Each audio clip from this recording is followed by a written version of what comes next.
India TV YouTube channel को subscribe करें और बेल आइकन दबाएं। देश भर में खौफ बन चुका ब्लैक फंगस मध्य प्रदेश में बड़ा खतरा बनकर आया है, जहां ब्लैक फंगस के मरीजों की तादाद लगातार बढ़ती जा रही है।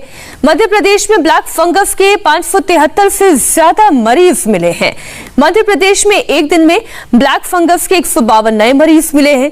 इंदौर, भोपाल, ग्वालियर ब्लैक फंगस के हॉट स्पॉट बन गए हैं। इस बीच शिवराज सरकार ने फैसला किया है कि पूरे राज्य में नेजल एंडोस्कोपी को बढ़ाया जाएगा, इसे करवाया जाएगा। मध्य प्रदेश में ब्लैक फंगस का खतरा कितना बढ़ गया है, आपको ये एक आंकड़ा, ये एक डेटा भी बता देते हैं। ब्लैक फंगस के 573 से ज्यादा मरीज इंदौर, भोपाल और ग्वालियर बने हॉटस्पॉट में मिले हैं। एक दिन में ब्लैक फंगस के 152 केसेस पाए गए हैं। पूरे राज्य में नेजल एंडोस्कोपी करवाई जाएगी। शिवराज सरकार ने यह फैसला किया है और मध्य प्रदेश में ब्लैक फंगस की दवा की किल्लत है, यह भी एक चिंता का विषय है। इस पर हम और ज्यादा बातचीत के लिए और ज्यादा जानकारी हमें दे पाएंगे मध्य प्रदेश के हेल्थ एजुकेशन मिनिस्टर विश्वास सारंग जी। बहुत बहुत स्वागत है आपका विश्वास इंडिया टीवी पर। सबसे पहले आप हमारे दर्शकों को यह जानकारी दें कि कितने सारे केसेस अब ब्लैक फंगस के सामने आ रहे हैं। देखिए, जो अभी तक हमारे पास लिस्टेड केस हैं उसमें आपने जो फिगर बताया वही है। 573 केसेस हमें आइडेंटिफाई हो पाए हैं। और मैं ये बात और यहाँ पर इंगित करना चाहता हूँ कि इस म्यूकोरमाइकोसिस जिसको ब्लैक फंगस कहते हैं, उसको लेकर सबसे पहले हमारी सरकार ने ही काम करना शुरू किया और हमने पिछले हफ्ते ही हमारे मेडिकल कॉलेजेस में इसकी एक अलग म्यूकोर यूनिट की स्थापना की थी, जिसमें ईएनटी, ऑफ्थेल्मोलॉजी, न्यूरोलॉजी और मेडिसिन विभाग के हमारे विभागाध्यक्षों को मिलाकर हमने ये यूनिट बनाई और हमने ये सुनिश्चित किया कि इसके जो भी केसेस आ रहे हैं उसका हम इलाज मेडिकल कॉलेजेस में करें। अभी हमने 3 दिन पहले एक नया प्रोग्राम और शुरू किया है, जिसकी जिक्र भी आपने किया कि हम मध्य प्रदेश में, क्योंकि ये स्टडी कहती है कि म्यूकोर को यदि हम पहले ही इसके लक्षण के माध्यम से यदि आइडेंटिफाई करते हैं तो इसकी तीव्रता बढ़ने में हम इसकी कमी कर सकते हैं।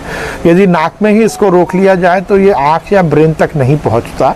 इसलिए हमने एक आंदोलन के रूप में एक मुहिम चलाकर, एक अभियान चलाकर हमने नेजल एंडोस्कोपी का एक प्रोग्राम मध्य प्रदेश में लॉन्च किया है और इसके हमने 3 आयाम बनाए हैं। सबसे पहले तो हमारे मेडिकल कॉलेज में जो भी आईपीडी पेशेंट हैं, चाहे वो कोविड से हो या नॉन कोविड के हों, यदि उनमें डायबिटीज़ है या उनको ज़्यादा स्टेरॉइड दिया गया है तो हम उनकी नेजल एंडोस्कोपी कर रहे हैं, जिससे कि हमें यदि उनमें ये बीमारी है तो वो प्रारंभिक रूप से ही आइडेंटिफाई हो जाएगी।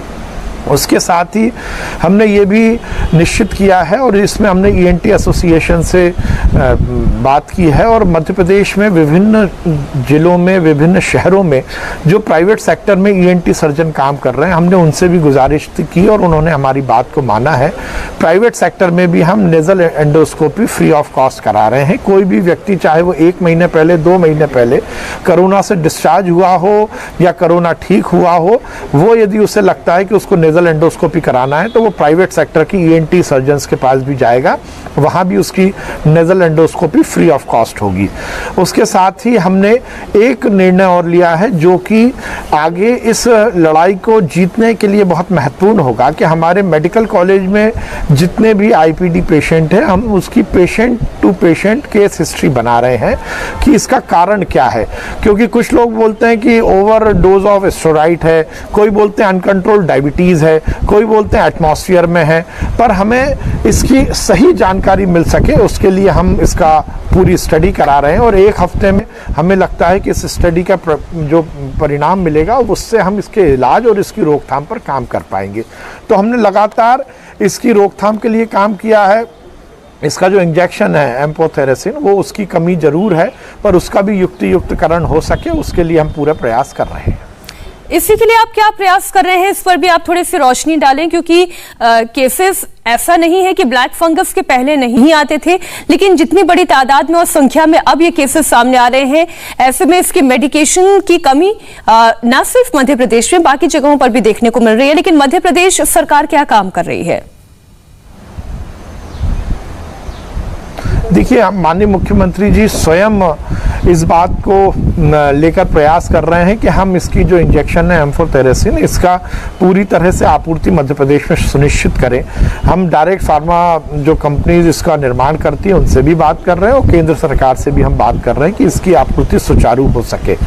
निश्चित रूप से आपने सही बोला कि पहले भी ये बीमारी के रोगी आते थे पर उनकी संख्या बहुत कम थी, और इसीलिए जैसा मैंने कहा कि ये एक स्टडी का, ये एक रिसर्च का विषय है कि अभी इतनी तेजी से क्यों इसके मरीज आ रहे हैं। यदि केवल कोरोना इसका कारण है तो पहली जो वेव थी, पहली लहर थी, उसमें ऐसा क्यों नहीं हुआ, या दूसरी लहर के भी शुरू में ऐसा क्यों नहीं हुआ?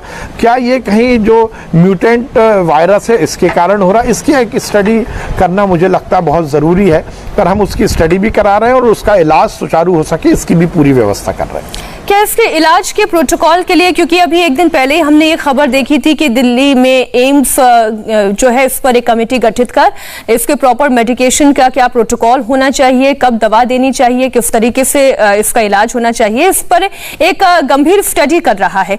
क्या आप भी इंतजार कर रहे हैं कि यहाँ पर क्या स्टडी आती है, नेशनल एडवाइजरी क्या जारी होती है? देखिए, दोनों चीजें हैं। यदि देखिए, जो भी एम्स की या आईसीएमआर की जो भी एडवाइजरी होगी उसका हम अक्षरशः पालन करेंगे, पर उसके साथ साथ पैरेलल हम अपनी भी स्टडी कर रहे हैं। हमारे मेडिकल कॉलेज में भी हमारे जो भी डॉक्टर्स हैं उनके माध्यम से हम इसकी पूरी स्टडी कर रहे हैं। जो पेशेंट्स हमारे यहाँ भर्ती हैं उनकी केस स्टडी पूरी कर रहे हैं कि वो इससे पहले कहाँ भर्ती थे, यदि उन्हें कोविड हुआ था तो उसका क्या इलाज हुआ था। हमारा सभी विभाग मिलकर इस पर पूरी काम कर रहे हैं। एपिडेमियोलॉजी से लेकर सभी विभाग हमारे इस पर काम कर रहे हैं। हम भी अपनी पैरेलल स्टडी कर रहे हैं, पर आईसीएमआर और एम्स की कोई एडवाइजरी या गाइडलाइन होगी तो निश्चित रूप से वो हमें बहुत सहयोग करेगी और उसका हम पालन करेंगे। एक बात और मैं इसमें ये कहना चाहता हूं कि इसके इलाज में एक बड़ा जो कदम है वो सर्जिकल इंटरवेंशन का भी है, क्योंकि इसमें सर्जरी की भी जरूरत होती है। तो हमने हमारे मेडिकल कॉलेज में दोनों तरह के ऑपरेशन थिएटर इसके लिए बनाए हैं। जो कोविड पेशेंट हैं उनके लिए भी ऑपरेशन थिएटर हमने एयरमार्क किया है, और जो नॉन कोविड पेशेंट हैं उनकी भी सर्जरी हो सके इसकी भी हमने अलग से व्यवस्था की। ब्लैक फंगस के केसेस जैसे हम देख रहे हैं राजस्थान में भी बहुत आ रहे हैं, तो वहां की सरकार ने इसे महामारी घोषित कर दिया है। क्या आप भी कुछ इसी तरीके के कदम उठाने की बात सोच रहे हैं? क्या इसे महामारी घोषित करने का ये वक्त है? देखिए, सबसे महत्वपूर्ण बात यह है कि इसका इलाज सुनिश्चित हो सके और इसकी हम पूरी व्यवस्था कर रहे हैं। जी, एक आखिरी सवाल आपसे ये कि ब्लैक फंगस के केसेस अभी तक जितने आपके सामने आए हैं वो कौन से आयु वर्ग में सबसे ज्यादा नजर आ रहे हैं? देखिए मीनाक्षी, ये एक स्टडी का विषय है। अभी मैं एकदम नहीं बोल सकता हूं कि कौन सी आयु के आ रहे हैं। इसमें बहुत सारी बातें हैं, जैसा मैंने कहा, इसीलिए हम अलग से स्टडी करा रहे हैं। इसमें कोई वर्ग, कोई उम्र, कोई सामाजिक परिवेश, बहुत सारे गांव के भी आ रहे हैं तो शहर के भी आ रहे हैं। मैं एक बात और बताना चाहता हूं, इसमें बहुत ऐसे भी आ रहे हैं जिनको कोविड हुआ है, और ऐसे पेशेंट भी आए हैं जो नॉन कोविड हैं। ऐसे भी आ रहे हैं जिनको डायबिटीज है, कुछ ऐसे पेशेंट भी आ रहे हैं जिनको डायबिटीज नहीं है। तो it's a matter of study, इसलिए बहुत जल्दी इस पर कुछ बोलना ठीक नहीं होगा। हम हर आयाम पर, हर जो भी इसके दृष्टिकोण है उस पर विचार करने के लिए पूरी तरह से स्टडी करा रहे हैं। मुझे लगता है कुछ समय लगेगा कि हम इसके स्टडी के हिसाब से परिणाम निकाल पाए। बहुत बहुत धन्यवाद विश्वास सारंग जी हमारे साथ जुड़ने के लिए और इस चर्चा के लिए। थैंक यू, नमस्कार। और अभी कोरोना पर एक अच्छी खबर आई है। आजकल अच्छी खबर सुनने को नहीं मिलती है, लेकिन हाँ, ये बात सच है, एक अच्छी खबर भी है। आपको पूरी डिटेल देंगे एक छोटे से ब्रेक के बाद। नमस्ते, मैं हूं मीनाक्षी जोशी। वीडियो और खबरों से अपडेट रहने के लिए India TV YouTube channel subscribe करें, बेल आइकन दबाना ना भूलें। जुड़े रहें इंडिया टीवी के साथ।